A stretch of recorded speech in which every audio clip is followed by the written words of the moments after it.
It's good because I'm going to have some good shit today. Coming at you live. Hola. Hola. What's up? What's up, man? Welcome back to Torgy Talk, guys. It's just me and Blake. Can we get like a buzzer that goes off so we know it's... Ow. Look at this. My head. Jesus. That's what happened. Oh, you want a buzzer? Yeah. Where's Devin at? Hang on. Fuck that buzzer, dude. Yeah, we're good. We're started. Yeah, it's just me and Blake. The roster's getting thin. Yep, No, just I'm like me. And me. I just stalled for a little bit, but we're still getting there. Yeah, you look good, man. Thanks, man. That pizza we just crushed definitely didn't help our situation, but No. worth it. Shout out to Buddies. Hell yeah, dude. Buddies is great. We just had a Italian beef, green pepper, onion. Yeah. And while we're doing shout outs, let's do a quick shout out to my boy Joe over there at Create. He's helping us out with some merch. Speaking of merch, yes, like Blake just said, we got some Torgy Talk merch coming. So if you want some, message me on Facebook. If you know me personally, hit me up, text me. Facebook, Instagram, just hit it up. I feel Hit like Blake such a up. basic bitch with that thing. What? That That. Stanley looking thing. Yeah. That's nice, though. Yeah, I love it. Joe's a great guy. Yeah. Shout out to Joe Sharp.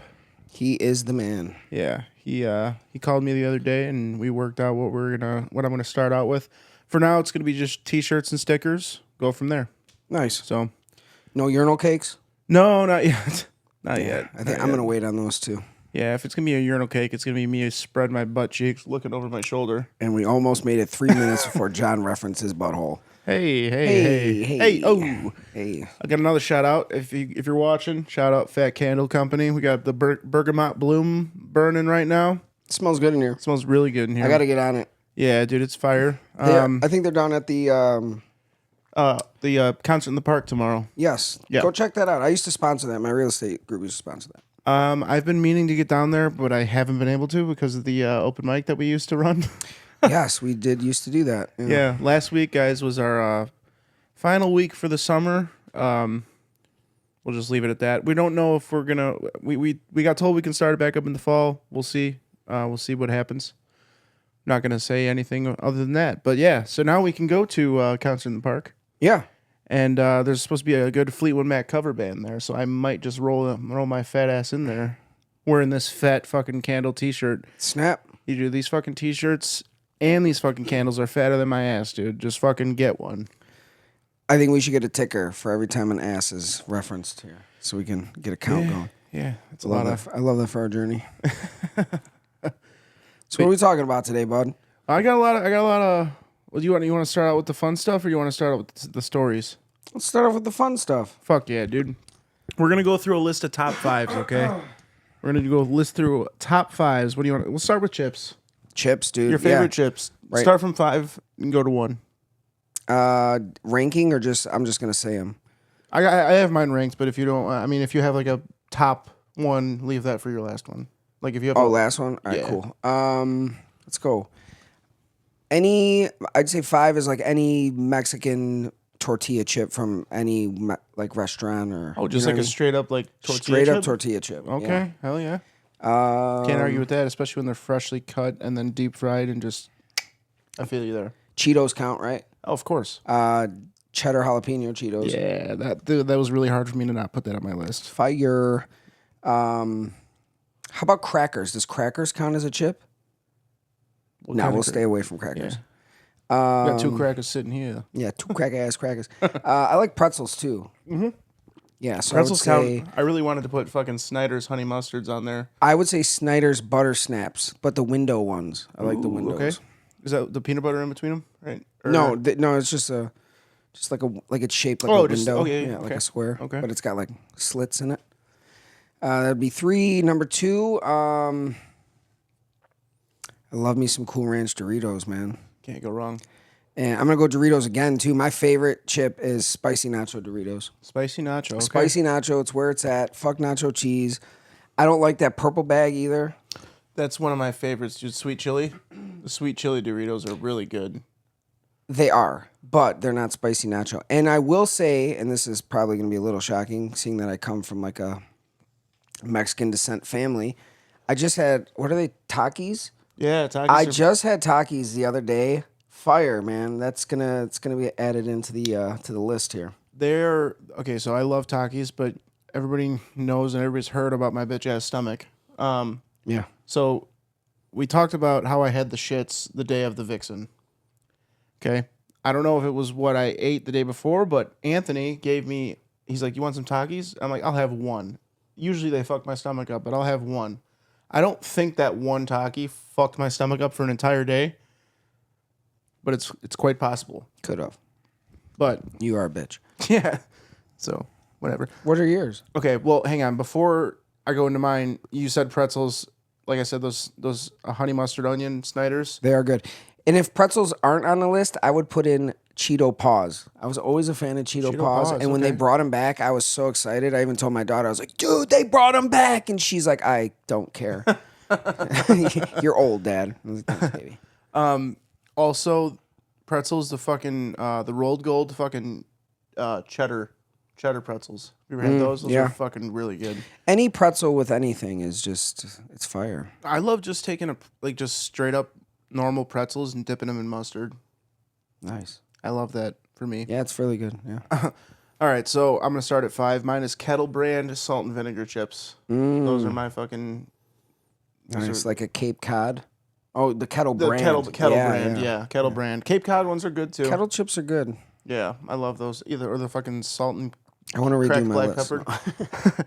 That's why you gotta come prepared. Yeah. This number 4 was hard for me between those jalapeno. I didn't have the chips. holiday off. Sorry. Yeah, I have Juneteenth off because I have a cool job. We'll leave it at that. So number 4 was really hard for me. I was gonna say those jalapeno cheddar Cheetos, but I landed on pizza Pringles. Pizza flavored Pringles are really good. Yeah, I like that. I like that for you. Number 3 is go ahead.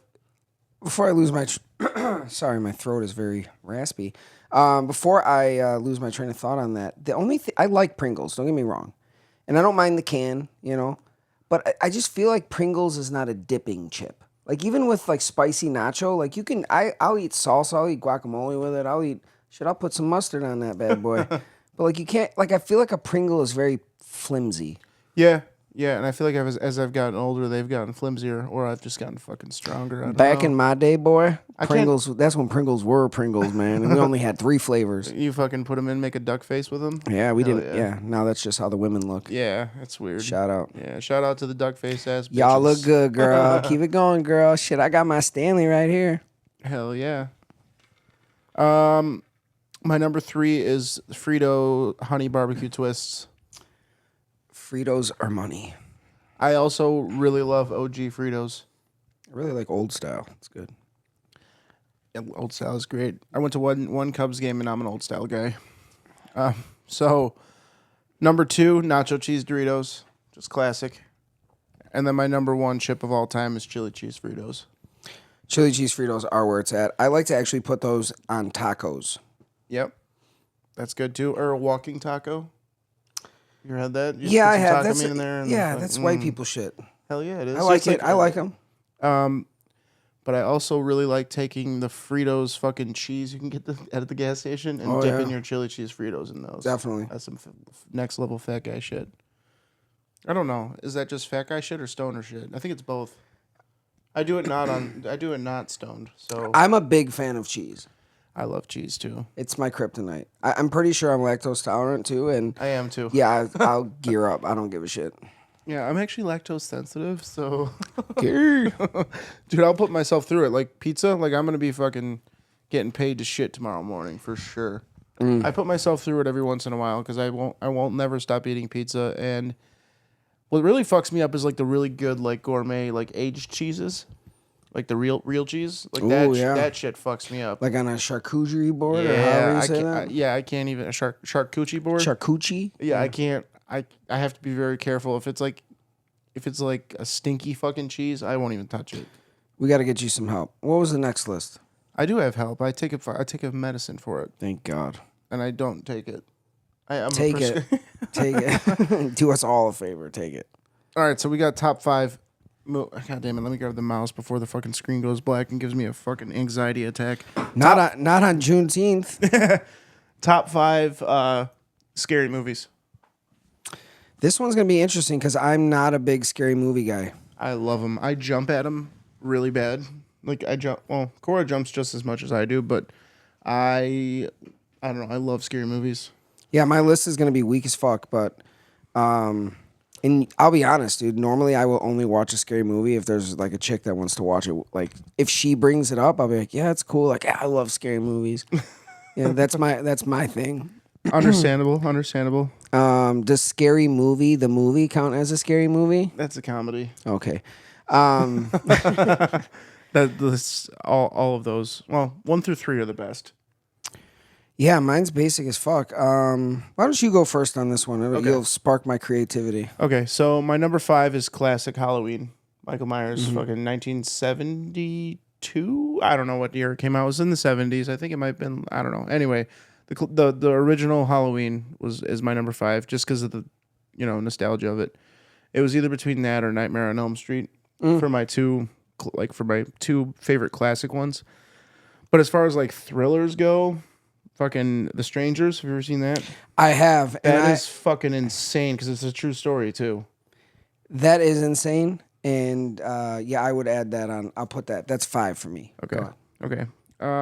Number 3 is The Conjuring. Have you ever seen that? That one's really fucking scary as well. Number 2, Insidious. Yeah. I think a lot of that movie is like the music just gets you at the right time too, because it's like high pitched organ music. It just scares the living fuck out of me. And then my number 1 is The Descent. Have you ever seen that? I have not. Okay, that one you would think it's gonna be shitty because it's like all chick actors. No offense. Let me rephrase that.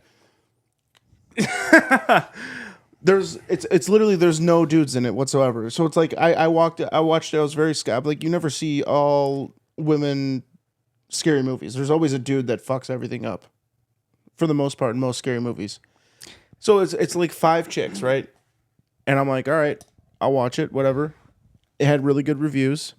I'm sorry what I said, guys. I didn't mean that. Moving on.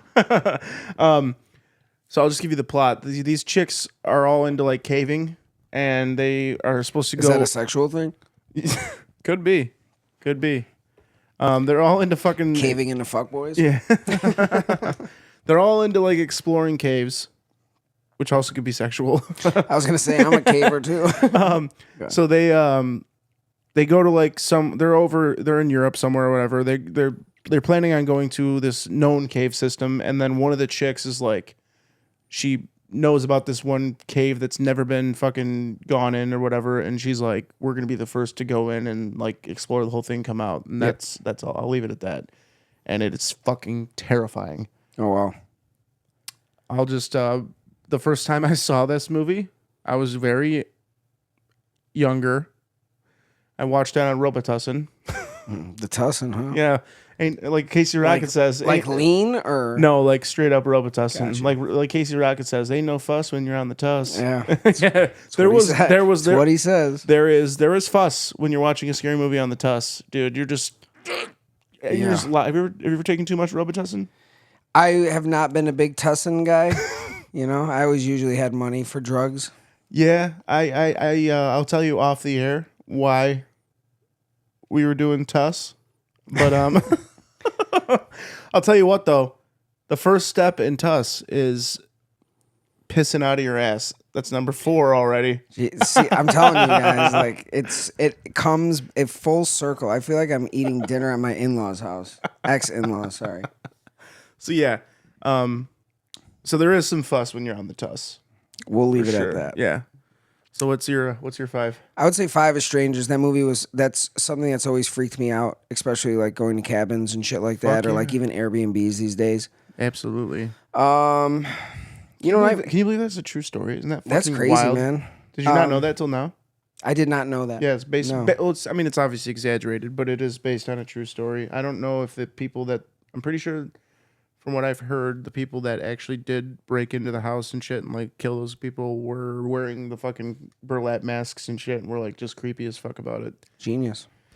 I will say, and this is like, I get it, these aren't scary, but it was a big part of like my, I guess not childhood, but like growing up, the Scream movies. I loved the Scream movies. I actually just watched those I watched 1 and 2 for the first time last fall. They were hilarious. I always had like a crush on Nev Campbell too. So that was like my middle school crush, you know. So what's that, 4? 3, I'll do Nightmare on Elm Street. It's a classic, man. I love it. 2, I would say Paranormal Activities. Those fucked me up. I just can't get over the handheld camera shit. You know what I mean? That part of it is not what gets me. The other part of it that gets me is that, like, and there's a reason I don't fuck with scary movies. That shit's real, bro. I don't fuck with, in my family, we have a saying, dude, we don't fuck with the kukui. And the kukui is the boogeyman, dude. Yeah. And that shit is real. I have dealt with it in real life. Fuck that shit. So you guys know, how Mexican are you? None. Well, what is the what language is that? Is that Spanish? It is Spanish, Okay. but like, you know, other places besides Mexico speak Spanish, right? Whatever, dude. You said that you were Mexican at one point. Mexican descent. My family's from Mexican Texas. descent. So do you know then La Llorona? I've never heard that, no. La Llorona. Okay, I'm there's sure my actually- parents have. So in that Conjuring and Annabelle like universe, Yeah. there's a movie called The Curse of La Llorona, and La Llorona is a evil spirit that comes and kills children. It's a fucking, so I ask any fucking Mexican person you know, it is Mexican, not any other Hispanic Yeah. descent. It's strictly like, dude, it's fucking sketchy. And the movie is fucking scary I'm telling you, as man. shit. Yeah, fuck that shit. And then I would say my number one, even again, it's kind of cheesy now, but again, like as a kid, it scared the living shit out of us, was Child's Play. I saw those when I was so young. I don't even remember them. My cousin Dom had a buddy's doll, like my buddy doll. Yeah. And I remember sleeping over at his house, and I didn't know he had it. And I like looked over, and I was probably like 4 years old, dude, 5 years old, and I see that thing in the corner. I freaked the fuck out, dude. I was like, my aunt like had to. I remember it. She had to come in and explain to me it's just a doll. I was like, yeah, it was just a doll in the movie. She's like, what are you guys doing watching that movie? We're like, well, the one we were watching, we weren't supposed to be watching either, and then you came inside. So, yeah, we got down. So you said Nightmare on Elm Street. Have you ever seen? There's a Netflix like series called The Movies That Made Us. Yeah. So they have an episode on Nightmare on Elm Street, and like that scene where she gets like that chick gets pulled up onto the ceiling or whatever. What that was like the fucking behind the scene. This is like, you know, the 70s or 80s or whatever when they made that. And they put the room on like like the room rotated so she could fucking go all the way up on the ceiling and shit. Like it was just special effects back then. You know, everything's now CGI. They actually had to do these special effects. You know what I mean? Yeah, and that's the thing too, is like now, and it's still scary now, but like, you know, it's not like, Right.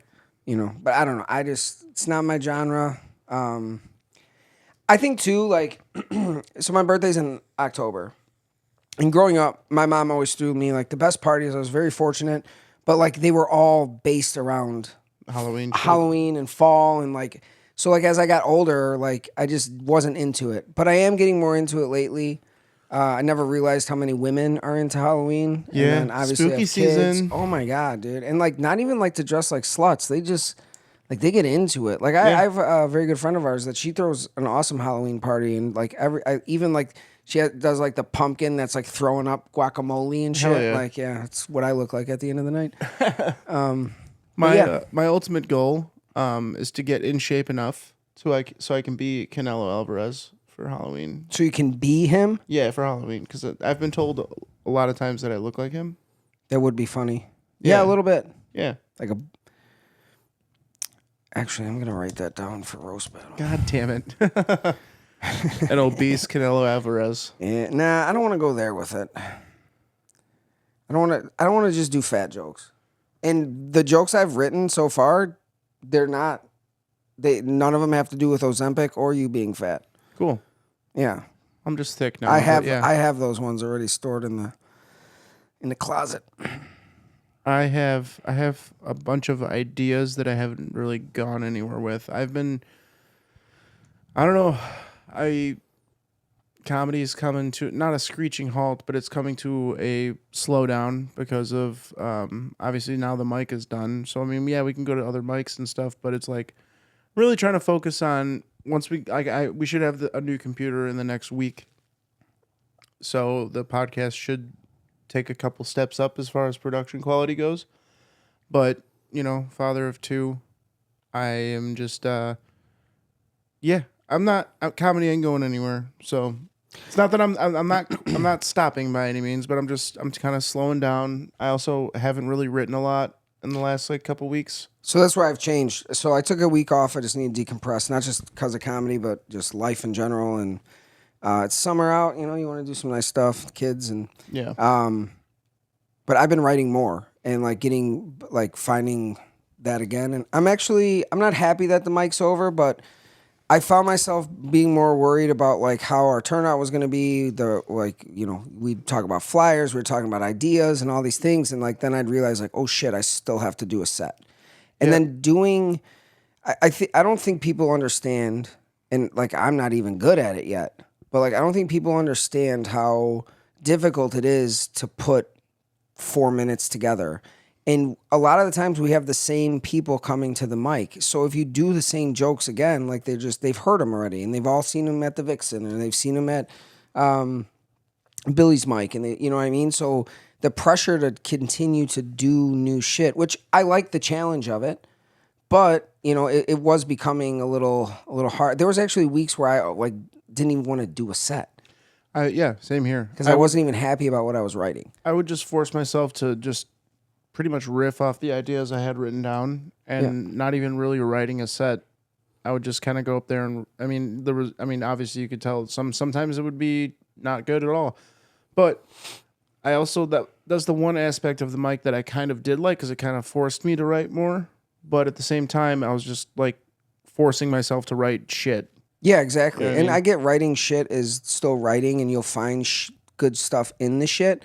But if you don't have any good stuff that week, and your shit was shit last week, But what's the next list? The next list is. But yeah, hang on real quick before the next list. Like I said, I'm taking more than a week. Next Tuesday, Al and I are gonna go up to Milwaukee if you want to come with. But next Tuesday? Oh yeah, you got the girl. Yeah, so I'm just gonna probably try to do one different mic a week. Yeah, I actually talked to Addison. I talked to Addison O'Neill the other day because he reached out and he's like, "You guys gonna start another mic?" And I was like, "As of right now, bro, I think we're." It's a lot, man. It's a lot, and you saw how stressed I was before. I mean, I know you were stressed too, but I was so worried about the turnout, man. It'd be fucking. It'd be 8:30.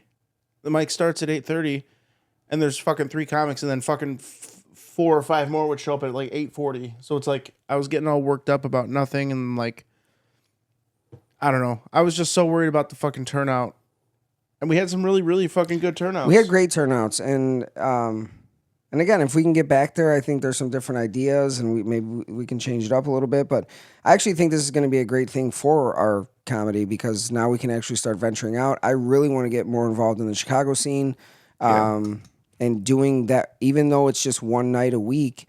It's the setup, the takedown, the put away, it's a lot. It's a lot, and again, on top of doing stand up. So, but it was cool. We had some great turnouts, and even the last mic, Stephanie and her crew showed up afterwards, and it was awesome for them to come out, and some good memories there. Some really good memories. Absolutely. And that's where you started. Yeah. It's that was the first mic I ever started. And then you know what? Like you said, not happy that it ended, but at the same time, as of right now, I'm kind of relieved. Or not relieved, but I'm relieved. I'm just not stressed about it. I don't have to worry about, oh fuck, well, my dad's been asking me to go to this concert in the park every week, and I'm like, I can't, I got the mic. Yep. And it's just I'd like to do stuff on a Thursday night, now I can do comedy on Tuesday night or Wednesday night or Monday night. Yeah. So it's now we're, a lot of people don't understand, you're married to that fucking mic. You started it, you have to do it every week. Granted, unless they tell you to stop. Right. Yeah.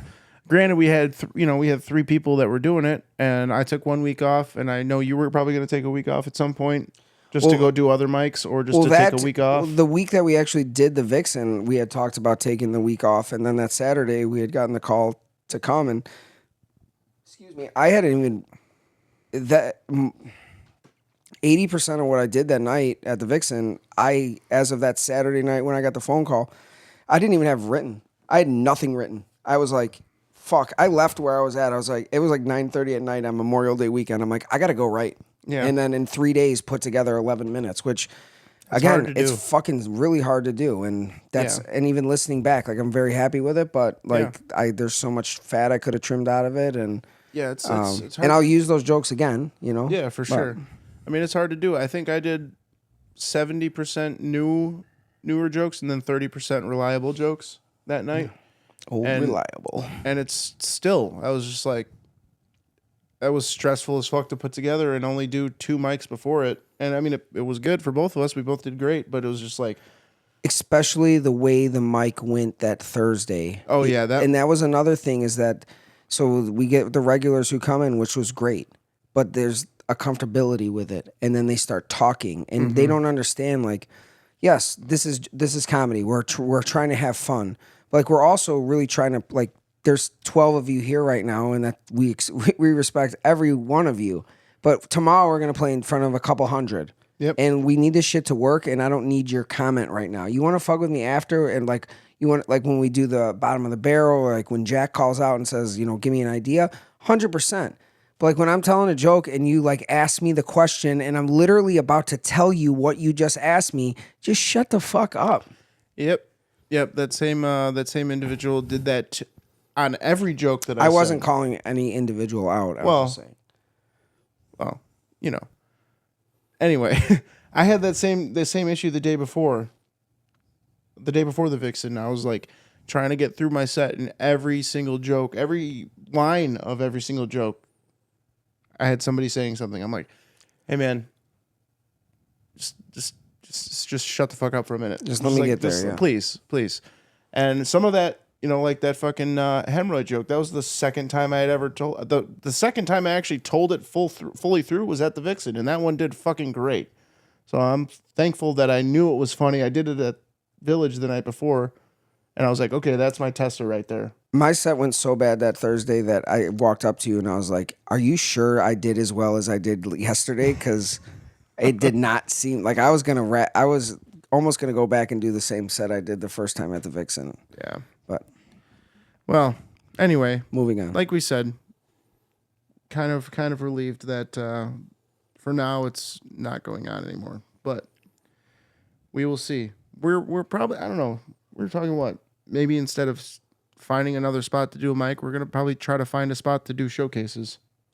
Yeah, that would be great too. I think like the showcase part of it is a lot better, but there are some new venues coming up that are going to be hosting comedy that we're going to be doing showcases for. It'll not be our showcases, but we'll be at. And I think that I want to work more on getting booked. And the open mic is great. I loved I think we were really different. We had Devin, we had crowds, we had different hosts, and I think it was great. And who knows, maybe one day we can build off of that. Yeah, for sure. But I felt like a standstill in the progress we were having as stand-up.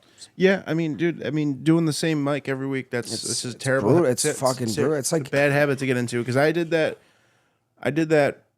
when I was working nights. It's got to be like having sex with the same woman every night, huh, John? No, it's different every night.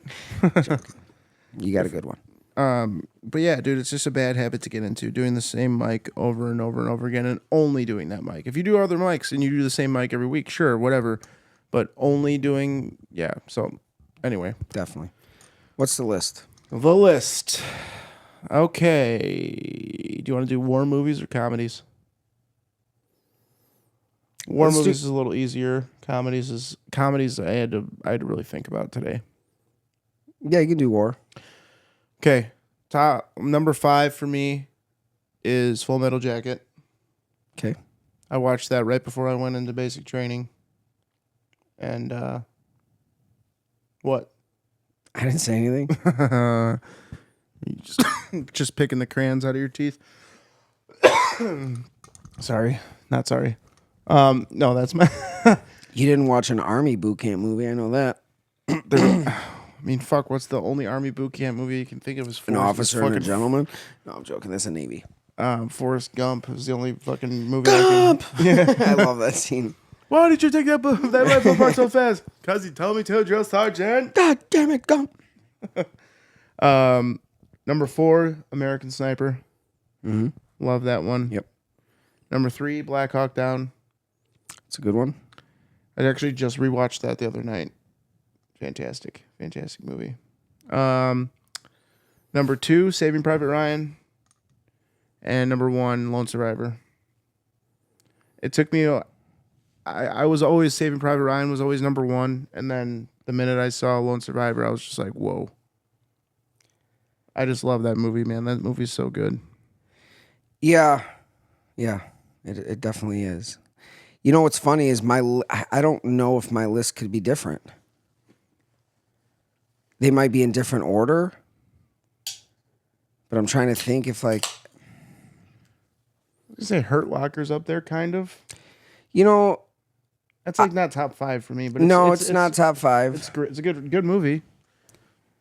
I like The Thin Red Line. I don't think I've seen that. That's a good one. Wind Talkers wouldn't be a top 5, but it's definitely an interesting story. I know what it's about. It's about Navajos, right? I would say the only one I would switch out is I was always a really big fan of We Were Soldiers. That's a fucking great movie, too. It's a great movie. Mel Gibson does great in that movie. And I actually had a buddy of mine, his father fought in that battle. Oh, really? That was the X-Ray. Yeah, and when that came out, we were in high school, and we got to like kind of listen to some stories, and that's fuck, you know. That's the one with the. I know. I've. Sorry, I just fucking had a seizure. They have that. That's the one that where the fucking like journalist, the reporter is like with Barry Pepper is the reporter in that, right? Yes. Okay. I just didn't know if that was a different one. I didn't know if that was Flags of Our Fathers or not. Yeah. Flags of Our Fathers is a good one. This is really fucking long. Very long, not a lot of action. No. Lone Survivor is a really good one. That story is just I listen. Have you read the book or listened to it? I've read the book.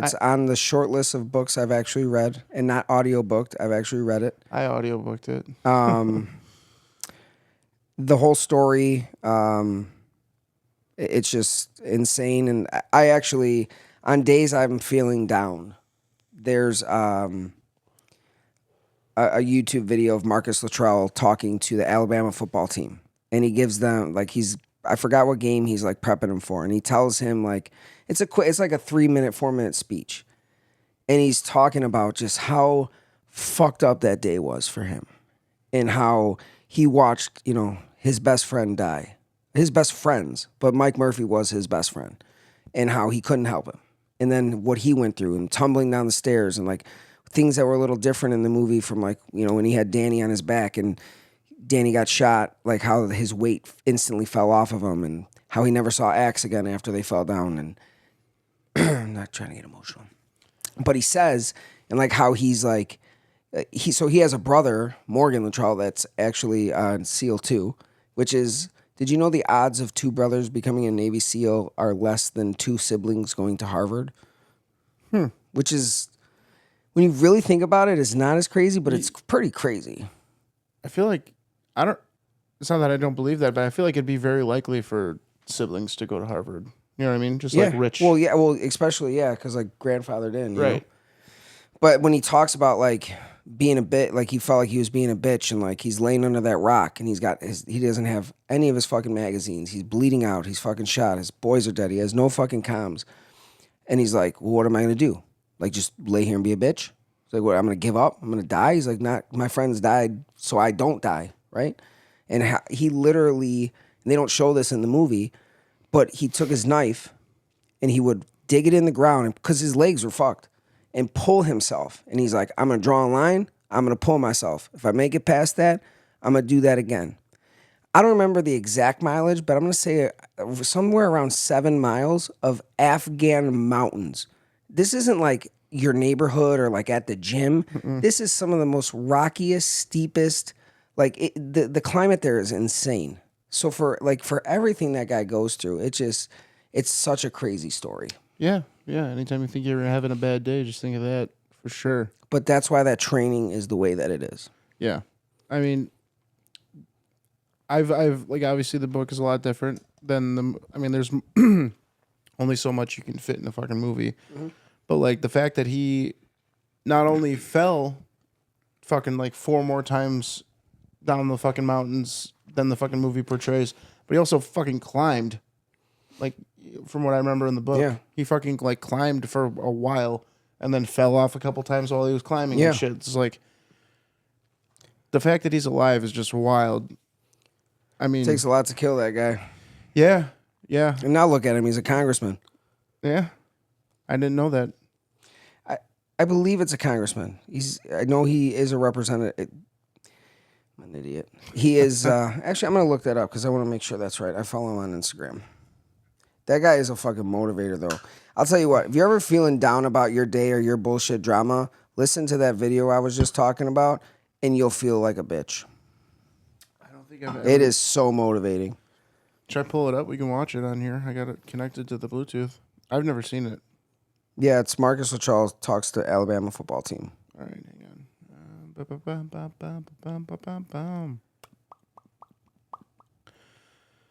Yeah, man. When I was in the Army, man, I was an 88 Mike truck driver, and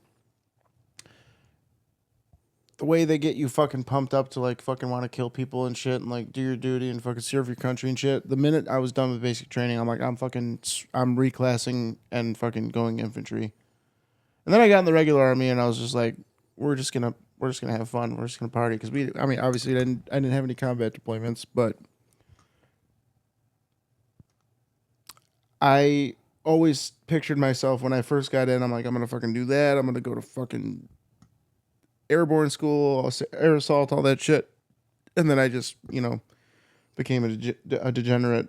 But I have one of my buddies I went to high school with. I think he's still in. I think he's a captain now, but he's a ranger. And he said, I mean, he's a fucking freak athlete, dude. He's been a freak athlete since we were in high school, and he's like, dude, I barely made it through. I'm like, holy shit, yeah. There's no way. I mean, ranger school. I mean, I don't want to say just as hard, but I mean, it's fucking special forces. It's pretty fucking comparable to the Navy SEALs, I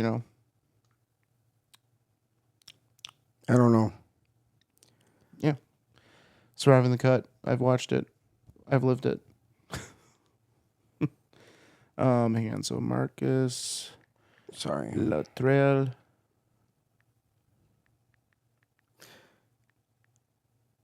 Yeah, he's in Congress. He's a representative from Texas. Yeah. All right, we're going to look. Hang on.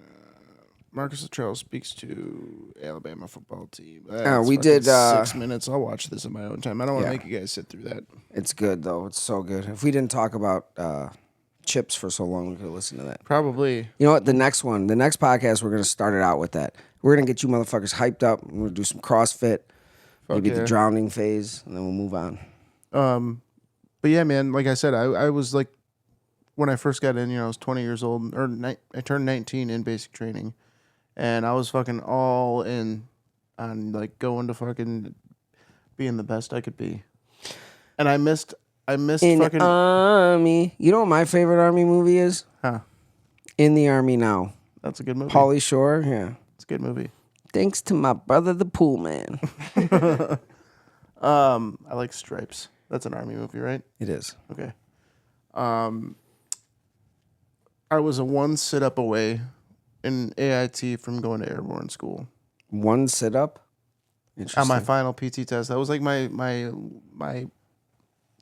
worst thing. I could do fucking 80 push-ups. I ran a 14:20 2-mile, and then I could not. I think you needed like 75 or 70, I don't know, mid-70s for sit-ups, and I just couldn't do it. I got literally 1 away. Nice. Not nice. But it would have been a difference of me going to Hawaii, which was where I went, or Alaska. Hawaii. I would have went to Alaska because everybody in my class or everybody in my AIT went to either 3rd or 2nd Brigade in 25th ID in Hawaii, or if they went airborne, they went to 25th ID in fucking Alaska. If I learned anything from Full Metal Jacket, it's that Alaskan pussy is mighty cold. I got to meet Arlie Ermy. Good guy. Mitts, bro. Huge hands. He signed, he was at MCRD and He's, for people who don't know, who is that? Yeah, He's the drill sergeant. He is right? the drill instructor. Drill instructor, sorry. Yeah. He's a drill instructor in Full Metal Jacket. He was also an actor. He was in a bunch of stuff. He was in Saving Silverman. He did voiceovers. He did voiceover for Family Guy. And that's what I told him when I met him. Like, everybody's like, oh, I loved you in Full Metal Jacket. And I was like, I loved you in Family Guy. He like just looked at me and laughed. So what'd you say? I think you told me the other day about how he was supposed to play. And then he was supposed to play gunnery sergeant. Yeah, he got out as I believe a staff sergeant or sergeant. And the role that he took to be Gunnery Sergeant Hartman in Full Metal Jacket was a gunny. And he said that he would not play that role because he was not that rank. And the Marine Corps actually promoted him, gave him like I forgot what the exact term is, but promoted him to a gunnery sergeant so he could wear that. Honorable. Yeah, I mean, it's some G shit, bro. I wish you could just demand rank. Like, I ain't gonna do your shitty movie unless you put another fucking rocker on me.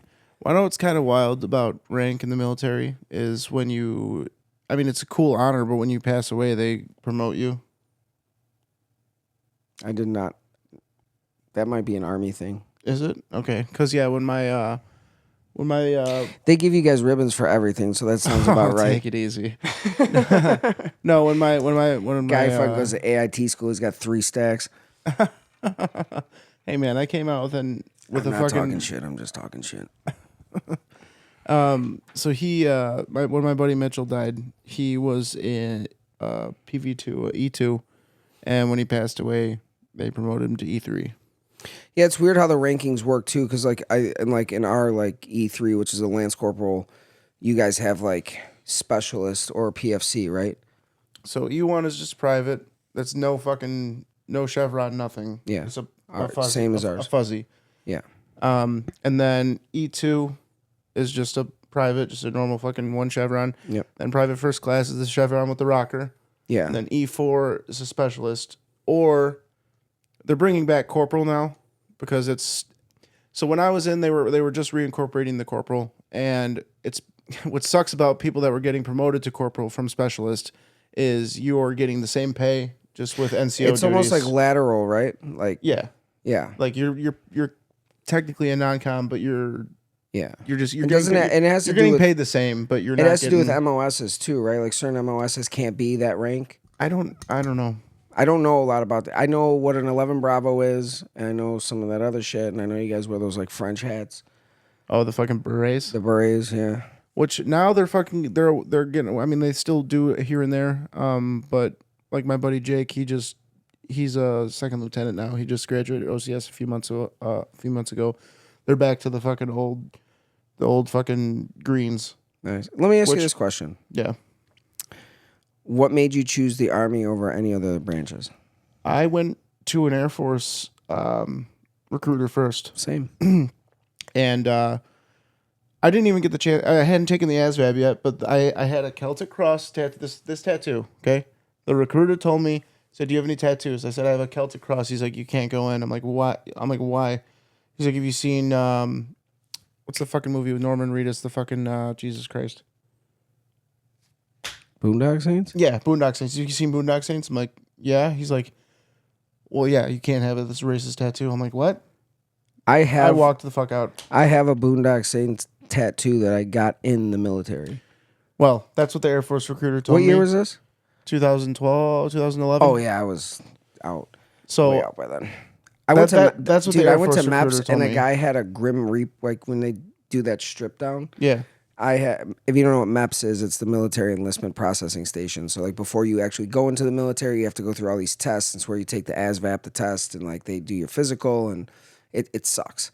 Since we haven't said butthole in a while, they look at your butthole. They look at your butthole. And in the stage they look at your butthole, they put you in a room and you like are all pretty much stripped down to nothing. And the guy next to me, I don't know if he got in, but he had this giant leg tattoo, which was a Grim Reaper. And on the end of his Grim Reaper, what do you call that? A scythe. The scythe was a Confederate flag. Hell yeah. And a slogan on the bottom that it said, "I hate a certain person." Jesus Christ. Yeah, I looked at him. And I was got like, in? I don't know if he got in, okay. but I know he had it. And I was like, I don't know, bro. That's so like when you showed me that Celtic cross, that's why my eyes were like, because that would have been. I mean, unless he didn't tell his recruiter about it, but how do you not? Right. Like they're gonna see it. Yeah, for sure. But yeah, so that's what the Air Force recruiter told me. So I said, fuck that. And I walked into the Army recruiting office. Yeah, and, that sounds about right, though. And I, took the ASVAB. I had my options were, I did really bad on the ASVAB. Same. I'm not making excuses, but I literally didn't eat that day. I had a fucking migraine the entire time. And my options were truck driver, which is what I picked, tanker, MP, or cook, or infantry. So I picked. They still had cooks? Yeah. Oh, wow. The only time we did is like on ship, but usually like Cisco was like, the government took care of it. So I, to this day, I kind of wish I would have gone tanker, but I still have, some of the best friends I've ever had. I still talk to this day. For sure. I didn't do good on the ASVAB either, but I just rushed through it because I was choosing infantry no matter what. So like it didn't matter if I got a fucking great ASVAB score. I just needed to pass. Right. Yeah. C's graduate, baby. And then back to the rank thing. No, but after specialist goes just E5 sergeant, and then staff sergeant, sergeant first class, master sergeant, or if you get a company, then your first sergeant. Then up in there above that is sergeant major or command sergeant major of the Army. Right now, my brother he was a first sergeant. Now he's now he's just a master sergeant because he's in sergeant major candidate school. Jesus. Yeah, and he's only been in 14 years. For him to be picked to go to sergeant major school is like he made rank very fast. Yeah. So he's all about it. He's all hua hua. Yeah. Everybody's hua hua. Yeah, I was at first, and then I was too. And then we started going down to Waikiki and going to strip clubs and hookers. I did not have that experience, but yeah. No, it's cool, man. I'm glad I did it. I wish I would have done some things different. I wish I would have, I wish I would have went in at like 25 as opposed to 18. It happened so quick. I signed my contract 2 weeks before 9/11 happened, so I literally watched those towers fall on a lunch break from school. And my whole thing was how I enlisted early into the DEP program. And so did you go to basic like your junior year and then come when you? No. Okay, so that's what my stepdad did. He went to basic training. I don't know if the Marine Corps does that now, but I do believe back in the day the Marine Corps did not do that because for you to do that you have to be, I want to say, a reservist, correct?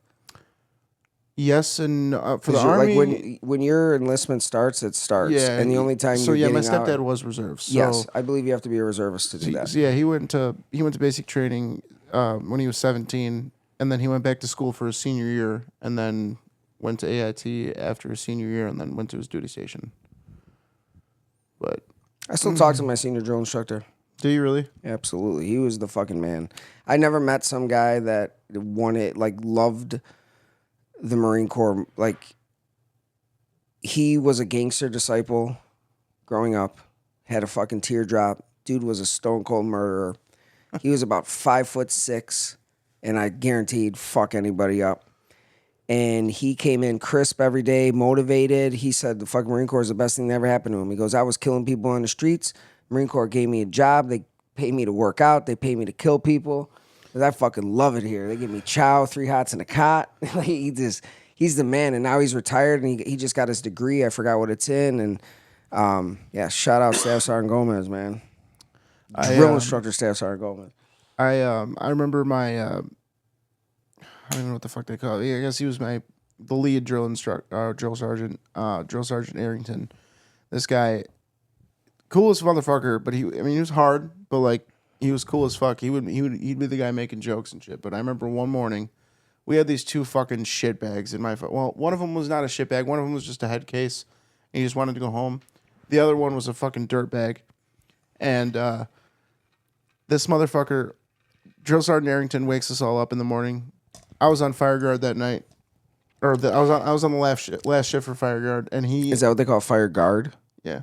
Oh, we What'd I call it say? fire watch. Oh yeah, It's funny how it's all the same, but it's also fucking different because it's not the same. You it's guys are bitches. different, same, but still different. It's same. It's like a circle. So he wakes us up, or he wakes everybody up, and we were, me and my buddy were already on fire guard, and he's like, got some news for you guys. I'm like, what's up? He's like, I didn't say what's up. I was just, anyway. He's like, Willard and Thompson. We're like, yeah. He's like, they went AWOL. We're like, what? He's like, yeah, the motherfuckers jumped out of the fucking barracks window, went to the bus stop, caught a bus to St. Louis Airport, got on a plane. One flew to fucking Dallas, one flew to wherever the fuck else he was at. And both their parents fucking called the army and fucking turned them in. They both were back like 2-3 days. Good shit, man. Yeah, and it was very okay. We were All right, let's go with this so we don't carry on too much. Give me your best boot camp story. I'll give you mine, then we'll go on to the next topic because we could probably talk about this for fucking hours. For sure. Okay, best boot camp story. You go yours first. I got to think about mine. I have so many, dude. I'm gonna say so. Second phase, we go. So the Marine Corps boot camp is 13 weeks, and it's broken up into 3 phases. First phase is the breakdown phase. They treat you like garbage. I mean, they treat you like garbage the whole time, but they basically demasculate you in every way possible. You're not like everything is earned. Your haircut is earned. Your cover, the way your cover's worn, you have to button your blouse up to the top. You're not allowed to blouse your boots. You have no name rank. You do not have the name tapes that say United States Marines. You have nothing. You are literally scum of the earth, and they make sure that every single person there and recruit knows it. Second phase is weapons phase. So you start graduating a little bit. You're able to blouse your boots. You get to undo that top button, but if you fuck up, they get, there's repercussions. Second phase is at Pendleton. So MCRD San Diego is down right next to the airport. You go up to Pendleton for weapons training. And they make you sit on the bus with your heads between your legs. You get there, and it's basically what we call Black Friday all over again, where they fuck with you. So we run into our barracks, and all day, whatever day, it doesn't matter, all day, just running around, screaming, shit being thrown everywhere, the sea bags being ripped apart, drill instructors running around so fast and much that their tan blouses are fucking see-through because they are soaked with sweat. And they made us take all the mattresses from the fucking racks and build a mountain. And then they took the guide and the squad leaders and recreated the Iwo Jima picture. And then had the rest of us hold up like duffel bags or sea bags and fucking just heavy shit as like the background. And then made sure that all the other drill instructors in the company came up and like took pictures and shit. Jesus Christ. It was the worst day ever. And then you go to get your shit together and you have like some other guy's underwear, some other guy's toothbrush, some other guy's socks. And then at nighttime you have to go find each other and like, hey man, I got your whiteys. Like, yeah. Yeah, that part sucked. I'd say probably my most memorable moment of basic training was the day I got to basic training. The day they shipped us off from reception on the cattle trucks. They put us all on cattle trucks to go from reception to Jesus Christ. I can't even remember the fucking unit I was in for basic training. Jesus Christ. Anyway, they took us to our fucking barracks. They took us to the PT Dome. 3146 Mighty Mike. Yeah. Absolutely, dude. You could take me to that place right now, and I can tell you the exact yellow footprints I stood on. Jesus Christ! It's 210. 210. We're at 2 hours. No. Oh shit! No, hang on. Dark Horse. I know. We were 4th platoon. Dark Horse. Jesus Christ! What the fuck? It's 210. Second. You guys have too many like fancy names, bro. Like it's just 210. 2nd Battalion, 10th Infantry Regiment. Yeah. So that's where I went to basic. Anyway, so they got us to fucking They got us to our barracks, and there was a PT dome, and we fucking got off the truck, and we had our fucking one duffel on our back and one duffel forward. And we got off the fucking truck, and the whole time on this ride, dude, my one strap on my front left of my fucking front duffel bag was slipping. I didn't fucking do it right, but it kept slipping off, and I'm like, I'm redoing it on the cattle truck. I get off this fucking cattle truck, and they're fucking like, run, motherfuckers. I fucking am booking my ass off, trying to hold my fucking bag with my hands. This fucking strap just slips off, lands right in front of me, and I eat shit right in front of right in front of two drill sergeants that just happened to be my 4th platoon drill sergeants. And I ate shit right in front of them. They were laughing their asses off and also fucking screaming in my face, "Get up, you piece of shit," all that shit. And then we just got they call it the shark attack. We got they just smoked the shit out of you for like 2-3 hours. And yeah, I remember that. That was probably the most memorable moment. Other than those two guys that fucking went AWOL. Yeah, that'll do it. When the shitbag got back, I'm sure it was terrible. He was like worse than Private Pile, man. Like he was making us like he got us all in trouble because he was getting chaptered out, but he still, if he fucked up, we all paid for it. So we got to the point where we were like everybody in our bay, because we had bays. Everybody in our fucking bay, we would fuck with him super hard. Dude, I fucking put like an entire container of foot powder in his bed. Jesus. Somebody else put an entire fucking thing of shaving cream under his pillowcase. Damn. Well, dude, this motherfucker got up in one of my buddy's faces, and he fucking he was trying to fight him. I'm like, dude, like this guy was an absolute piece of shit. Before I forget, I have to tell you that falling flat on your face, final inspection in boot camp, you're standing there for hours in these green wolves. They call them the alphas, and it's so hot. And like I guess I locked my knees, and I passed out. Oh shit! And I woke up, and like when I realized that I'd woken up, I thought I was in so much trouble. And it was actually like the nicest that the drill instructors have ever been to me. And they like put me on a foot locker, and I'm like, what the fuck's going on? So like after the inspection's over, I go to my buddy June, and I go, why didn't Staff Sergeant Rakeel fucking rip me apart? He goes, bro, when you passed out, you did, I forgot what they call it, when you take your rifle from your side and like crack it up to hold it. As I passed out, it was so ingrained in my mind from doing so much drill that I popped my rifle up, I cradled it, and fell flat on my face so that my rifle never touched the fucking deck. Nice. They're like, all right, you're all right. Hell yeah, dude. Yeah. It wasn't me, dude. It was that dude. That is the part about boot camp that they don't tell you about. I don't know about you guys, but all it is fucking marching and fucking drill. It sucks. Yeah, we had a lot of marching and drill. Hate it. As well. But anyway. It's wild that you have such a like better memory than I do. My memory is just shot. I can't forget it.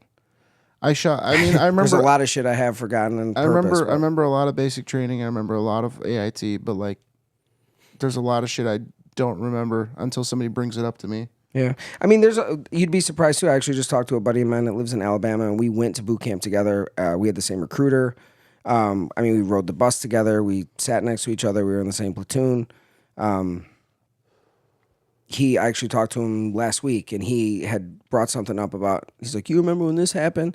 It's funny too, he's from Chicago and now living in Alabama. He's developed a southern accent. Hell yeah. I always fuck with him. I'm like, Pat, what are you doing? Like, what are you talking? He's like, hey man, that's how we talk down here, you know? It was a terrible impression. But anyway, he remembers a lot of shit that I don't, and there's some things that I remember that he doesn't, you know? Yeah. But I do remember one of my best friends in basic training, Rob Yaman. He's actually passed away now. I'm good. I was always good at sprinting, but long distance running, I fucking can't stand being out of breath. Anyway, the first fucking PT test, like I just don't like being out of breath, dude. I was in shape. I was not fat. Okay. we're gonna watch film. We're going to watch film after. I literally have it pulled up. I'm super busy after this. I feel like we talked about that on the last podcast. We did. And we're going to watch fucking 10 minutes of film. Watching it, bro. So anyway, so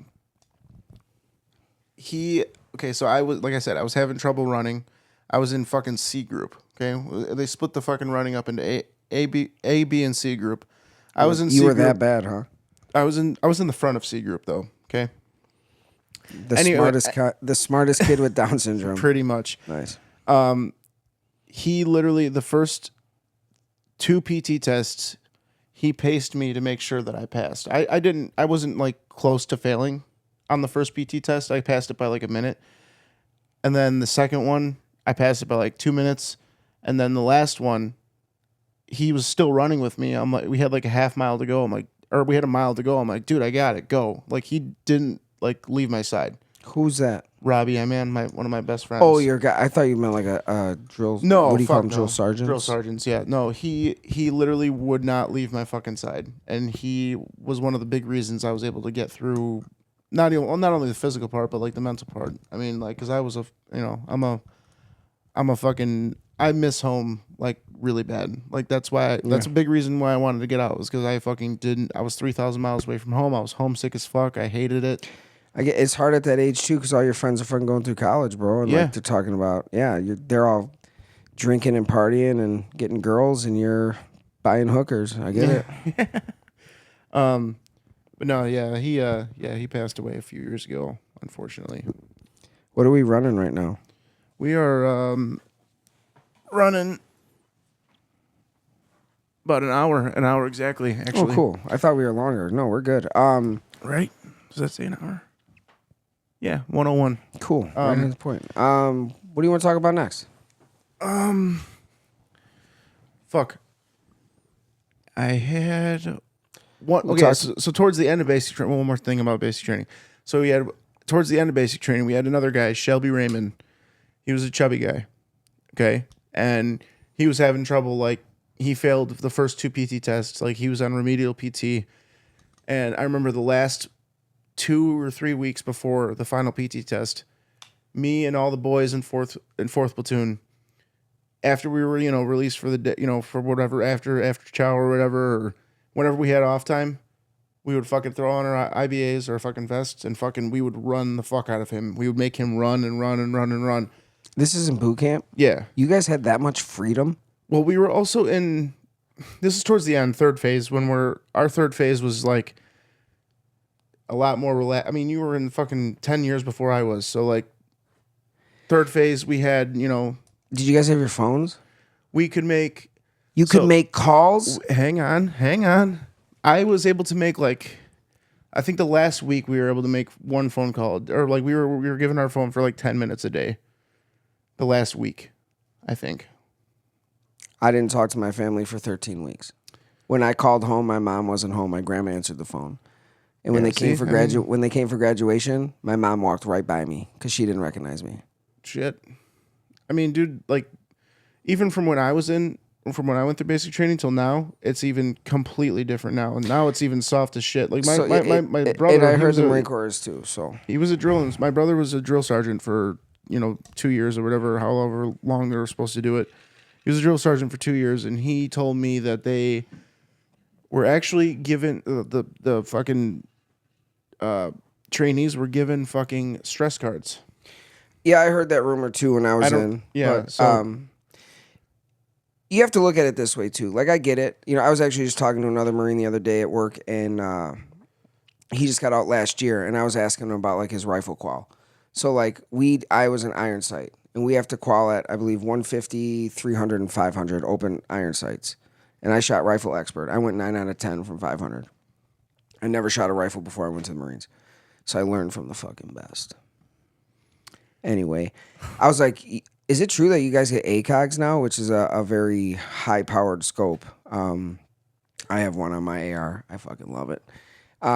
He's like, yeah. He's like, we never learned on iron sights. I was like, dude, that's kind of like, okay, I get it. Because an ACOG won't fail unless it gets shot. I mean, I have mine in the safe for fucking a year. And I pull it out right now, and it's fucking right on point. It's the shit. My ACOG probably cost more than my whole rifle I built. Anyway, but that part of it was always like, to us, like a really cool thing that we have to qual on iron sights. But like to the Marines before me, they had the old school fucking BDUs that they had to iron, and they had the black boots that they had to polish. I didn't have those when I got in. I had one pair of those old school olive drab BDUs. but I had the new digicams and I had the tan boots, so I didn't have to do that shit. But it's like it's funny how like you hear what we call old core. You know what I mean? So like when I was in, I was a bitch because of the shit I had. But now like I look at these young kids and it's like you guys didn't have that shit. So yeah, we had to qualify on iron sights as well. We had, I think it was 50, 150, and 300, I believe. Like I said, my fucking memory's shot. We also we went to this one range. I forgot what the fuck it was called. I don't know. Anyway, the computer's supposed to help fucking zero in your fucking M4. And my shit was all fucking zeroed in before that fucking range. And this was like probably before the last fucking qual we had to do, you know, to fucking pass basic training or whatever.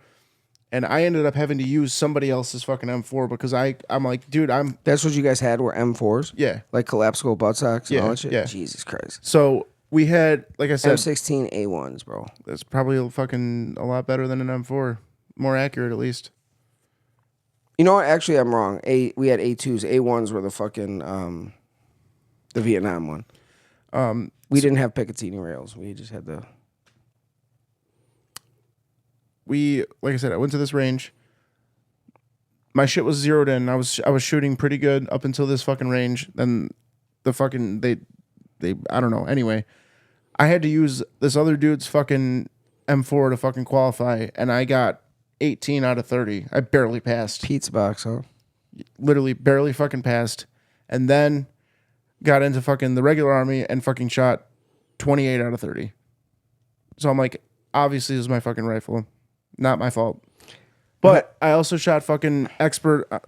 I'll tell you a fucking great fucking regular army story. Are we just gonna do military? Yeah, we're just gonna talk about them at this point. Fuck the rest of the list we had. Justin Timberlake got a DUI. Stories ended. I had some good ones out of him. Yeah. We'll touch on it next time. Did you see his mug? Did you see his mug shot? Yeah, he's fucking all glass-eyed. He looks like as me fuck. in high school, not trying to look like I'm high. No, we'll save that one for the next time Cora's on because Cora really wanted to talk about that. So when we had been told that we were going to the fucking machine gun range, and one of my buddies, Bennett Mobley, one of my best friends while I was in, still talk to him to this day. Drop. He's one of my boys. Yeah. I'm sure he might. I don't know if he listens. What's Anyway, up, man? what's up, Bennett? Love you, bro. Jesus Christ. Anyway, so he was a petty officer in the Navy, and then he transferred over to the Army, and he got dropped down to specialist, which was bullshit. Anyway, Interesting. yeah, they dropped him down to specialist, and he had to go to basic training too. I think it was That is a fact because there's only one branch of the armed forces that you don't have to. Anyway, so he told me before we went to this fucking machine gun range, he's like, "Hey, don't qualify good." I'm like, "What do you mean?" He's like, "Because if you fucking do good, then you're gonna get voluntold to go to all these fucking schools." I'm like, "Okay, man, whatever." And me and my buddy Mitchell, we fucking didn't listen to him, thankfully, because I'm glad I didn't listen to him. And I shot expert on the 240. We had to do, I don't know, it was 800 and 1,000 meter, and then I don't know the ones before that. It was like I think it was like 600, 500, and 300. I think I couldn't hit. I hit all 8 out of 10 except for the 2,000 meter targets. The only person in our platoon in our company to hit the 1,000 meter one twice was my buddy Mitchell. Single shot on a 240 golf? No, 240 Bravo. But yeah, we just had to. You had Gotcha. to, Anyway, I don't know what this was, but. Anyway, he was the only one. My buddy Mitchell was the only one to get 10 out of 10. I got 8 out of 10 because I couldn't hit the 1,000 meter, but it's still expert. And then we got fucking voluntold to go to the machine gun leaders course, and that was fucking a dope ass course, but a fucking hard ass course because we were with the infantry and we had to fucking, as a squad of 3 or 4, we had one guy carrying ammo, one guy carrying the tripod, one guy carrying the gun, and everybody also carrying your M4s too. Yeah, and a full fucking pack. Full kit, everything, Yeah.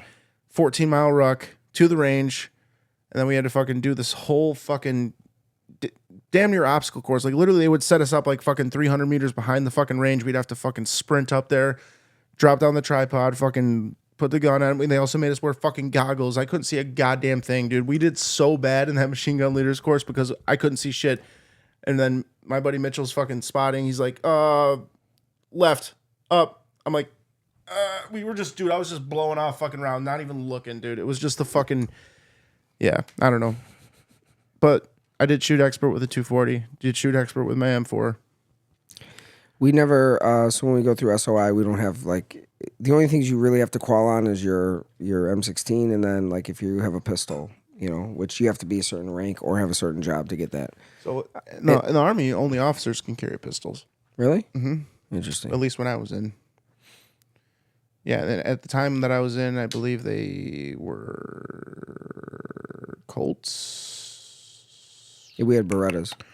I don't know. Maybe it was in 1911. My gunnery sergeant, when I got at my unit, he carried a Benelli shotgun. He was this hardcore Texan. He was, I don't know how else to describe him other than just being hardcore.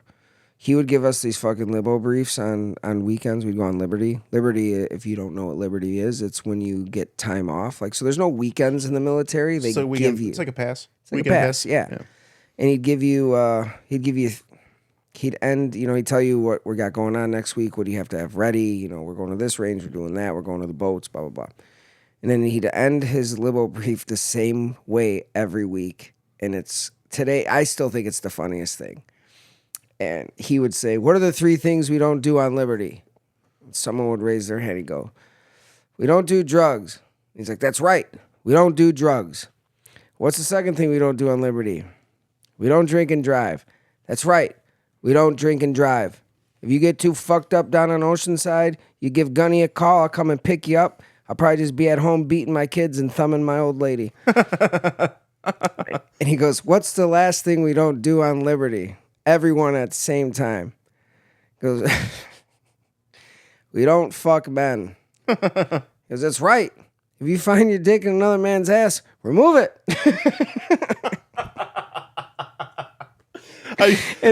I mean nothing against the community. It just that was over the times, man. I could just picture the military fucking just remove it. If you find your dick in another man's ass, remove it.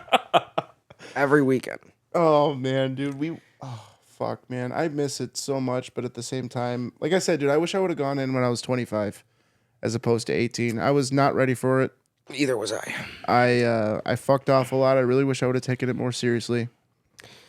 Nothing. The thing is, bro, is nothing prepares you for that. It's especially so that prepared me for life, though. You know, I was in church in boot camp when they found Saddam Hussein, and I remember at that point, like, us being like, dude, the war's over. That was in 2003. Yeah.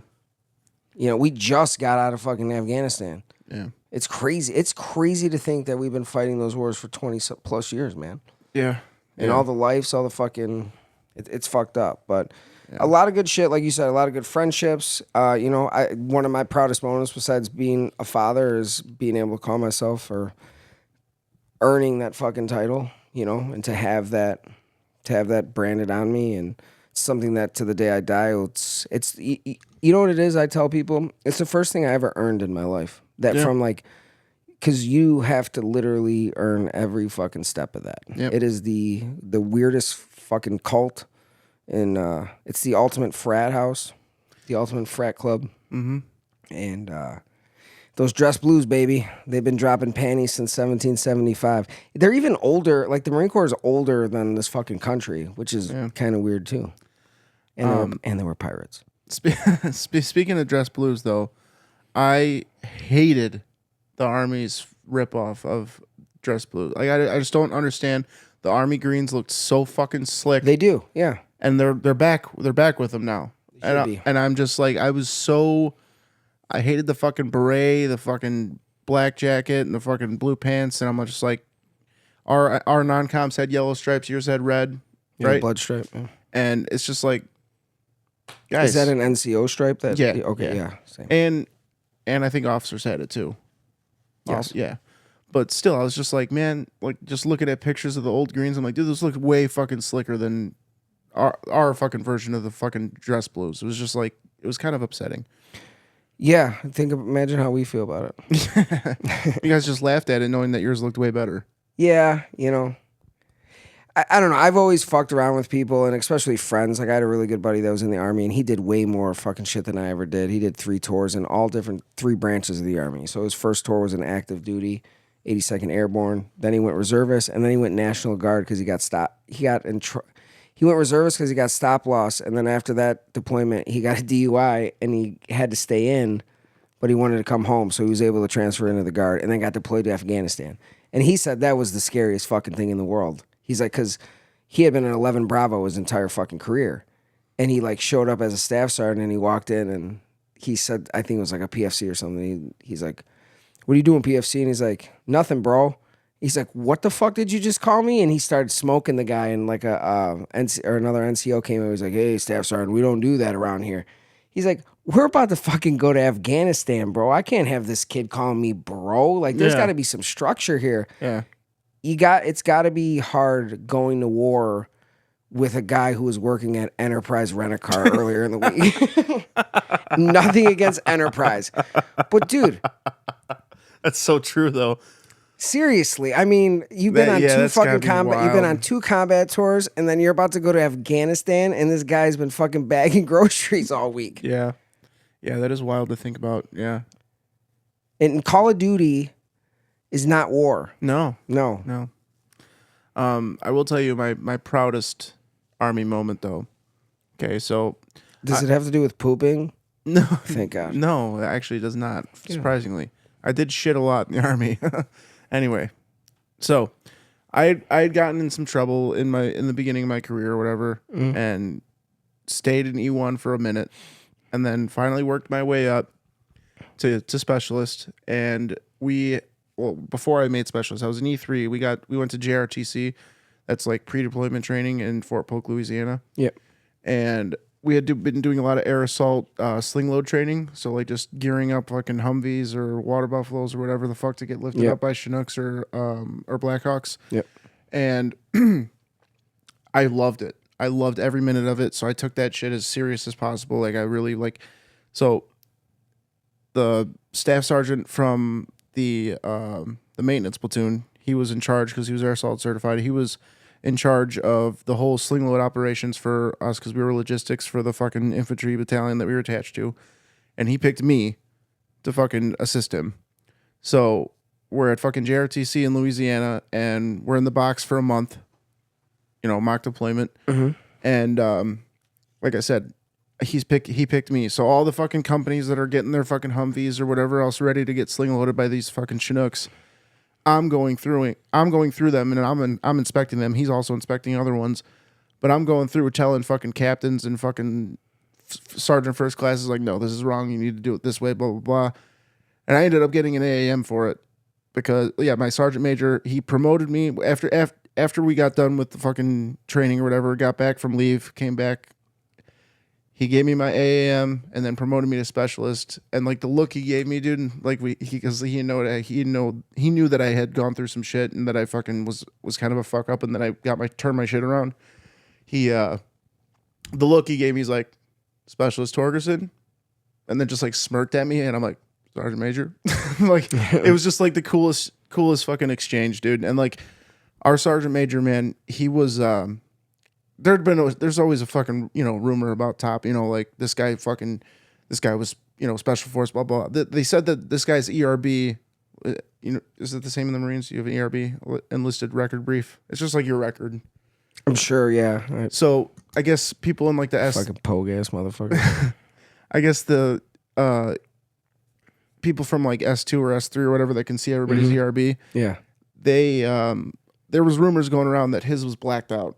That he was ex-Delta, like he was a Ranger, or he is a Ranger, but like they said his shit's all blacked out. They're like, this guy's a bad motherfucker, but for him to, I don't know, it was a badass exchange between me and him when he promoted me, and then the fucking when my buddy Mitchell passed away, I did his eulogy. I'm fucking 20 when I'm doing his eulogy, and we had like a rehearsal before it, and I couldn't get through my speech.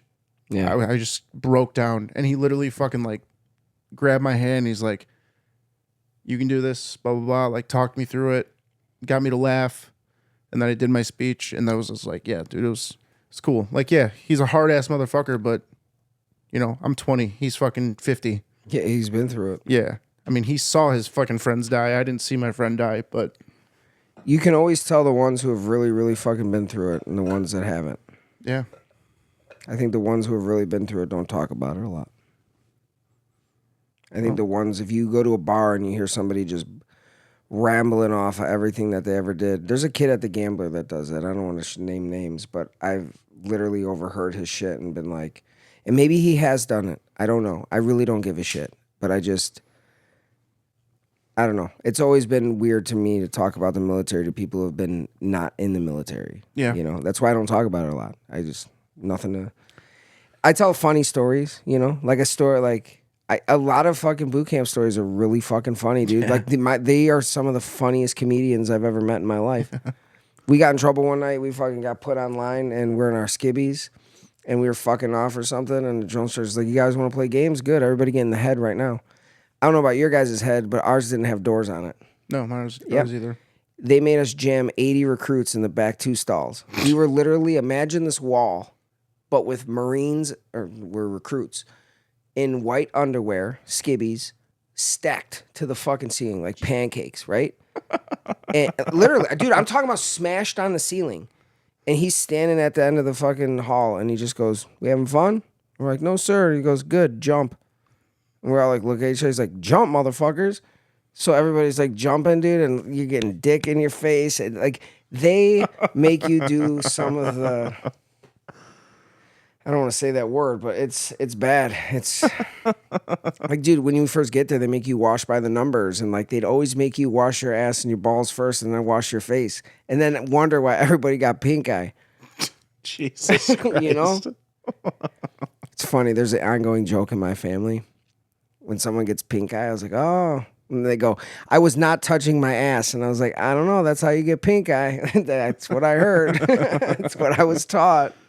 Oh, man. Yeah, dude, I like I said, we could fucking talk 3-4 hours about this shit. I just know that for a long time, I really wished that I had gotten deployed and gone on a combat deployment. But I have to introduce you to one of my buddies, Joe Jones. He's about your age. He was in the Marines, did 2 tours in Iraq. Actually, maybe 1. I don't know. It was 1 or 2. But anyway, he's been on the podcast before. Nice. He told me, he's like, "Dude, be happy you didn't go anywhere." I'm like, yes and no, but like at the same time, I just don't feel like I earned it. You know what I mean? Like you said, you earned it. I get it, but it's like service is service, bro. Yeah. Service is service. And like, this whole thing I brought up about war movies, and what they don't show you is all the shit that goes through the other part of that, the downtime that leads up to it, the aftermath of making it through it, when I got out, there was times where, because my unit was still deployed, I would turn on the TV and Channel 7 News, a buddy of mine that lived in Streamwood, fucking, they hit an IED, fucking thing flipped on top of him. And you want to talk about bad luck? This dude so I was in a boat company. We ran Zodiacs, and he was one of the maintenance guys at the boat. So I really never saw him a lot. He was always down there working on the Zodiacs. And then come to find out, one time they're on a fucking convoy and he's manning a 50 cal and it happens at IED and he gets smothered. So it's like, rest in peace, man. But it's like, you did your service. Things happen for a reason. I did my service. Things happen for a reason.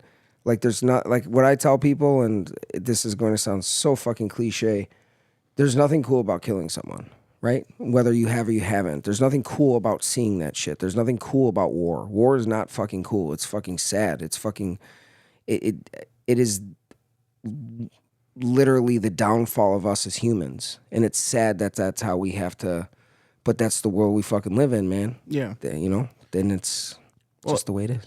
It's not that I would want or was like, oh man, I really wish I would have gone over there so I could kill somebody or something like that. It's just a matter of I was in Hawaii for 3 years. Yeah, for sure. I'm not. You know what I mean? Like yeah. I just wanted to be able to go, you know, be in See other shit. Yeah, just like I get it. You know, experience what I trained to do. For sure. And, but you know, you hear you hear a police officer, right? That's gone 20 years and he says he's never had to withdraw his, you know, he's never had to fucking draw his pistol. Like, that's a blessing. Yeah. You know what I mean? Sure, that's a fucking blessing. Yeah. I mean, fuck, man. I think it was when like the North Korea shit was popping up. Was that like 2016-ish, 2015-ish? I don't know. I think it was like North Korea or something like that. Some shit was popping off. And my dad called me and he was like, oh yeah, shit's popping off, blah, blah, blah. And like there was rumors floating around that we were going because we were, you know, we were QRF for the fucking Pacific. Yeah. 25th ID, especially fucking 3rd Battalion was fucking QRF. And I had a fucking panic attack. I called my dad like fucking crying. I'm like, I don't want to go to war. Fuck this. Why the fuck did I join? I had a fucking straight up panic attack. The fuck would you mean? Would you? I'm fucking with you, but like no, like I this was at the point where I decided I wasn't re-enlisting. Yeah, I got you. Yeah. So like I said Some before, Danny Glover shit. So before I was like all about it. You know, I said I wanted to fucking reclass the infantry. I wanted to do all this shit, and then like I decided I wasn't re-enlisting. Fuck that, and like I said, I fucking freaked the fuck out, and maybe it was for the better that I didn't go anywhere, but if I would have gotten deployed when I got to my fucking unit, like we were told we were going to, like they said, everybody going to 3rd Brigade in Hawaii, you're getting deployed to Afghanistan in August. We got there in May. I got to my unit. The first day, people were in formation and they had all their fucking all their deployment gear and they were all going back to fucking turn it in. Orders got canceled. Yeah. So, but do you think that would have been better? I don't know. You don't know, and that's what I'm trying to say. It would have been the story is the story. Your life plays out the way it's fucking gonna play. I think it would have been if I were to have gotten deployed. I think it would have been better for me to go right after, like as soon as I got to my unit, like before any of the fuck off shit happened. So, like, think about this. We were talking about Lone Survivor.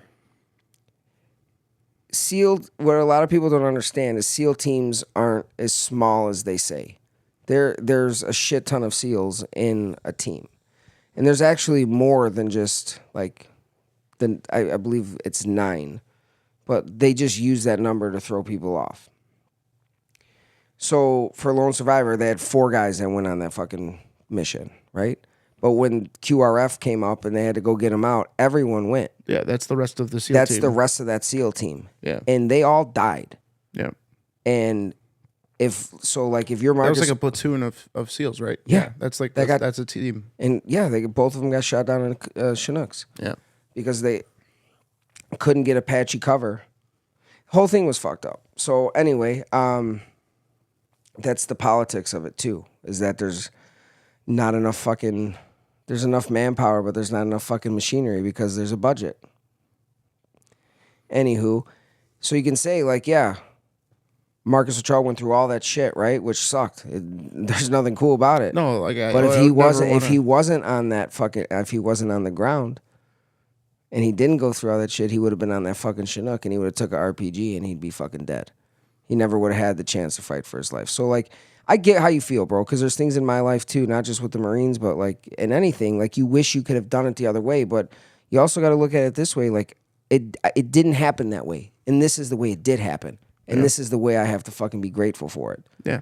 Like, I'm very grateful for everything that I gained from the military. Yeah. Like, I gained a good work ethic. I gained loyalty. I gained fucking... a brotherhood. Everything. And I still carry it with me this day. But, yeah, like I said, for me, when I was younger, especially, like, nowadays, I'm cool with it. That's how it happened. I wouldn't have married Cora and have 2 beautiful children. But when you're in it, you're just like, when I was younger, I was, naive and young, and I was just like, fuck, I didn't do anything for my country. That's why they hang out at high schools and not at fucking jobs, bro. Yeah. You know? It's all right. War's an economy, right? War's an economy, man, and and unfortunately, they need America's youth to to fight it, and most of the time they need the ones, and nothing towards you or myself, even though I am an idiot. It's the bottom percentage that fucking go because, that's Sometimes the only option. well, it's sometimes the only option. The reason I chose it, man, is I needed the challenge of it. I knew like I could have went to college, and I knew if I went to college I would have fucked off. And I just needed something different. I wanted something that, and everybody kept telling me I couldn't do it. Everyone's like, you can't do it. You can't. There's no way. There's no fucking way. There's no way. And I was like, that's why I chose the Marines. Like, okay, you say I can, and I think anything in my life I've done like that. Like, the reason I'm sitting here with you right now, John, is do you know how many people told me like, oh, you want to do stand up? No, you really think you can do that? Yeah, I fucking can. There's nothing in this world besides give birth that I can't fucking do. I mean, essentially nowadays you probably could with the technology. No, you still can't. I will. I'm cool with all that shit. That's one thing I'll die on that fucking hill. You just can't. Okay, you just fucking can't. And if you can one day, show me the YouTube footage. But I'm telling you, I'm telling you, dude. I find strength in adversity, and when people tell me I can't do something, hold my fucking beer, bro. I will show you. And I might not be able to do it right away, but I'm gonna fucking find a way. I will find a fucking way. Yeah, the reason I joined was so I actually I had 2 D3 fucking not offers, but like I guess offers kind of. They didn't really like put it in paper. No, for quarterback. I know we gotta watch film, but like I'm telling you, bro, like in my mind, you don't even know how to throw. Dude, are you left-handed? I don't even know what hand you throw. I'm right-handed. Like, I'm right-handed with my senior year with pads on. I could throw a 60-yard pass. In my head, dude, it just does not. I'll show you, dude. That's cool. Now we have to watch it. Okay, but like I said, the greatest roast battle joke about this. I cannot. I'm not going to tell you this one because I want it. I want the reaction and everything to be on fucking YouTube. It's going to be great. So good. Sweet. I'm going to get so redder than I already am. Just promise me one thing. Whatever happens on that stage, we're still friends afterwards. Of course. It's a roast battle, dude. Yes. It's comedy. Who cares? Thank God. I just hope that I can come up with some good stuff, too. You will, dude. You're a funny guy. Yeah, I'm just retarded. So am I. I'm also, I don't know. That's why we're doing stand-up, John. We're not fucking scientists. No, here. I know. But it's like, roasting. It's just like, I try to genuinely be nice to as many people as I can, especially my friends. But, in between sets and shit, I fucking roast the shit out of people, though. You know what I mean? And I think that's what's cool about that is our first roast is with each other, and we kind of roast each other all day anyway. That is true. You know what I mean? We talk shit to each other. Yeah, we talk. Yeah, we talk mad shit to each other all day. So it's not. And I want it to be like I think there's a line of like being like if I were to talk shit about your wife, right? Or like if I were to be, you were to talk shit about my mom, or so that's in there, or you know what I mean? There's certain things like that, but like. I don't, you know how I feel about it. Either everything's funny or nothing's funny. Right. You know? So yeah, D3. I had Milliken? I had an offer for Quincy University and Wisconsin Lutheran. Lutheran, yeah.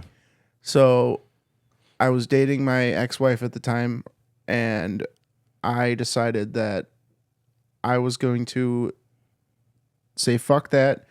And I was going to stay and go to MCC and stick around. She was a year younger than me. I was going to stick around. Fuck dating her? No. Fuck going to college, to universities. I was going to stick around here, and I was going to go to MCC and wait for her to graduate so we could stay together. Then we broke up. Then I joined the military, and then we got back together right before I left.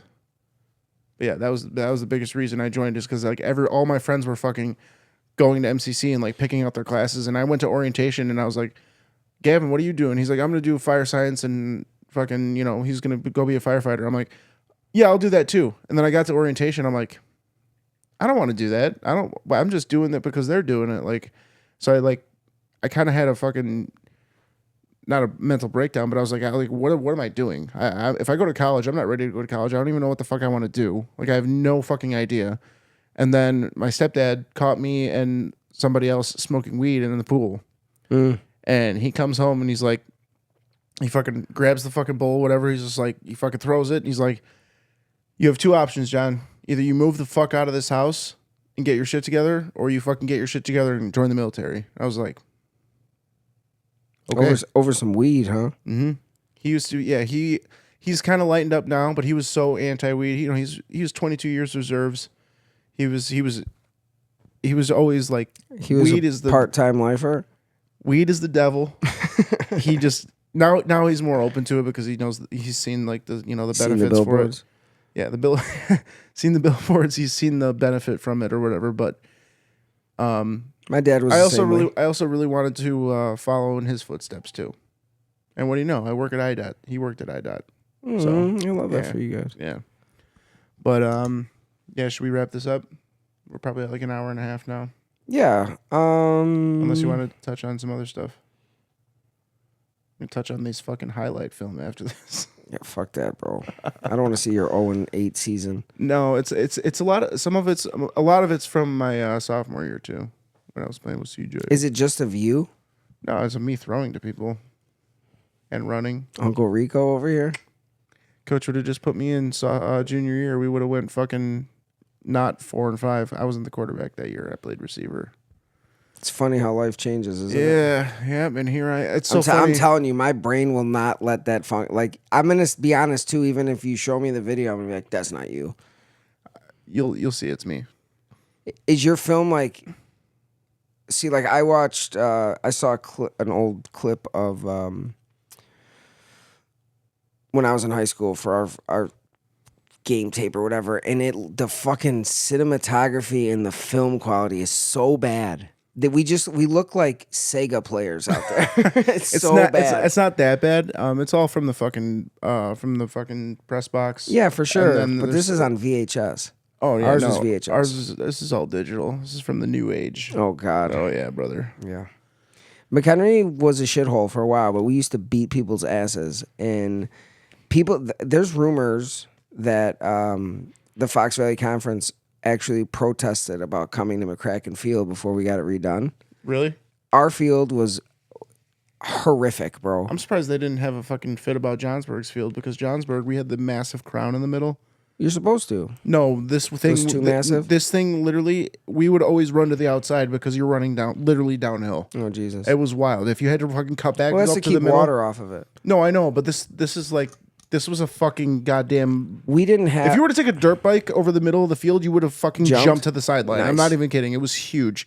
And if you were to fucking run to the outside and cut back, try to run uphill, oh, dude, you're fucking slow as shit. Oh, my God, dude. I'm not even kidding. It was terrible. So there was no grass in the middle of our field. It was all kitty litter.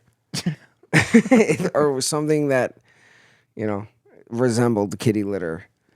But yeah, people hated play, and then we'd go play at like Lake Zurich, and we're like, "What the fuck is this? Yeah, like you need special shoes." I remember we had kids on our team that their older brothers played like in the '90s with like Jay Saylor and shit, and they played Simeon. Simeon's a big basketball school too, but Simeon had old school turf. Oh, so you had to have turf shoes. They actually had to, so the whole team had to buy turf shoes. AstroTurf, right? Yeah, carpet. And underneath it was fucking concrete. Yes. Yeah. Not like crazy. The fucking turf nowadays where it's still... Johnsburg just got turf. Like they just built the turf field this year. Yeah. And it's going to be ready for this year. And McHenry's field looks amazing. And Johnsburg's looks way better, dude. Not going to lie. I mean, McHenry's looks nice, but you should see the fucking... They got the logo in the middle. The end zones are colored. Yeah, ours is too. And they have locker rooms. And I don't know if... I kind of want you to make a clip of this. Maybe it'll motivate them. But when I see modern day McCracken Field, nothing angers me more.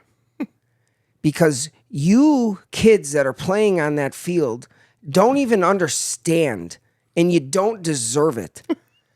Okay? We didn't even have locker rooms. We had to get dressed in the parking lot. There was parents and neighbors protesting because we were getting naked in the parking lot at East Campus, and then go out and stretch in front of East Campus where there was broken beer bottles from all the drunks coming home from Green Street. And then we had to walk all the way to Kitty Litter Field, okay? And we put championships up on that thing. And you guys have the nicest shit, and you suck. Quit sucking. It's embarrassing. Oh man, Johnsburg went to state a couple years ago, man. No, And we had a great coach. He finally went to state. He went with Richmond Burton. Mike Knoll is going to be a Hall of Famer, man. That guy's a reason I joined the Marines too. He was a hard ass dude, and he instilled what we like to call the wing tee. I'm gonna tell you, man. Richmond, fucking dude, that was their fucking thing, man. They rule right now, man. So Yeah, shout out to Coach Knoll. I fucking hate Richmond. As far as like playing against them, Yeah, because they knocked us out of the out of the quarterfinals. Also, CJ dropped 2 fucking touchdown passes that I threw to him. He's not in the NFL anymore, is he? No, he did 4 years. He got drafted his junior year out of Iowa to the Texans. Played 4 seasons for them and got 4 concussions in 2 seasons and was done. I got to tell you, who was his quarterback? Me.